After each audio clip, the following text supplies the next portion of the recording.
So Mobo is all about building a strong, solid base for our feet, but we're also going to talk about how to develop super hips, right?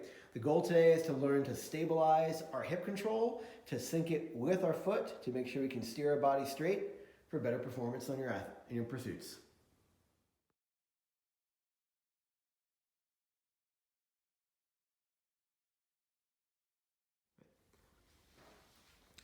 Star squats. So we're gonna have you set your board up with the fins in 2 and 4 slots.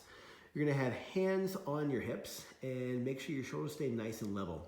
And what we're gonna do, we're going to have you keep the board as level as you can as you squat down with your foot going forward, side, and back.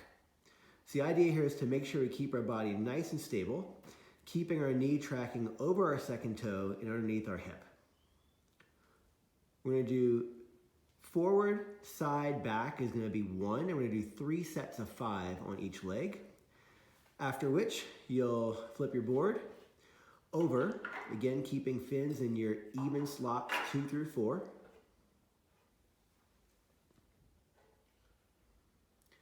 Again, maintaining hands on hips or up in front, whatever feels comfortable for you. Forward, side, back is 1. Forward, side, back is 2. For 5 full reps. Using your hips to steer your pelvis straight, using your foot to screw your big toe in, and we're loading the knee up and down. Focusing on alignment. Those of you who find you can't feel what's happening, feel free to use a mirror to check your form. Tippy bird twist. You're going to basically hinge at the hip, screw your hip out, then back in, and then stand back up again. Your fins are going to be in your even slots 2 and 4. Again, all this motion is from the hip joint. We're keeping the knee softly bent. This is not a squat. You can use your hands and imagine your pelvis as a steering wheel and you're trying to steer your car to the right and to the left. Maintaining proper form and alignment. This helps steer your big toe down to the ground and steer your hip out for better alignment. When you got 5 reps done, you're going to flip your board over. Again, even slots. Opposite foot goes up. Again, nice hinge from the hips. Staying long through the spine so we're not slumping our head and shoulders.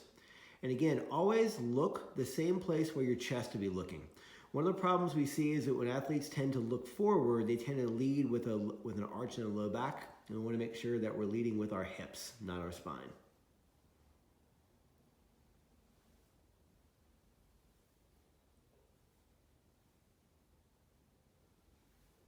Five reps, and you're done. Now we're gonna do weighted tippy birds. So you're gonna grab a weight in one hand, and the idea here is you can either use a gallon of water, works great because it tends to shift and oscillate, which makes you work on stability, or you can grab a heavier weight. This can be a backpack filled with books, this can be a cinder block, this can be something you got around your house. The idea is we do wanna put some load through this, and again, make sure that we're hinging from the hip joint. It's really important in this that the back stays nice and straight and elongated.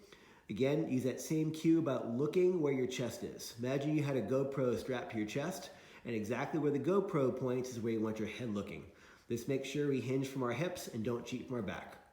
We'll get 10 reps. We'll flip the board back over.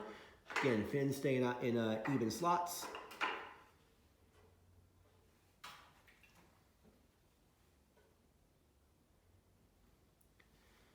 Again, I'd encourage folks, the first few times you do this, try with a gallon of water. The shift of the water, it makes it kind of challenging in terms of stability. Once you get good with this, I'd encourage you to start to add some load. Again, feel free to go heavy. Mobos are quite strong. You're welcome to hold pretty heavy weights if you'd like to really load the posterior chain in the hip.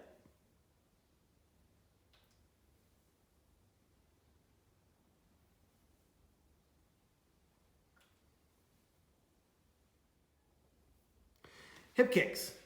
You're gonna set your fins in even slots and you're gonna stand with the band that we're provided with your Mobo around your ankles. You're going to put your hands on your hips and you're gonna maintain level pelvis, level shoulders, and your goal here is keep the board as stable as possible as you kick your foot diagonally back, right? So it's not straight to the side, not straight behind you, but diagonals. We're gonna go for 30 seconds. Then we're going to flip our board over. Again, fins staying in even slots. Come back up on your board. Again, making sure nice level shoulders, level hips. Again, what you're trying to do is think about steering the big toe down and steering the hips straight. The knees are softly bent but not locked. Again, making sure you keep a nice quiet stance up top, nice quiet stance below.